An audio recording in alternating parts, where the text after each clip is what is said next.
Ako nga pala si Lera. Second year college student sa isang university dito sa Laguna. Nagbo-board ako malapit sa school. Kasi taga Cavite talaga ako.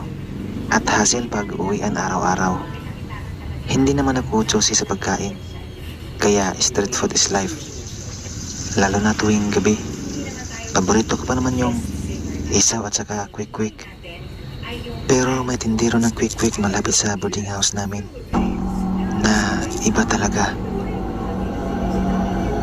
Iba siya, hindi lamang sa itsura, kundi sa pakiramdam kapag nandyan siya. Pamilyar kasi ang mukha niya. Parang nakita ko na siya dati. Unang linggo ko pa lamang nun sa boarding house. Pero gabi-gabi akong nakakarinig ng mga ingay na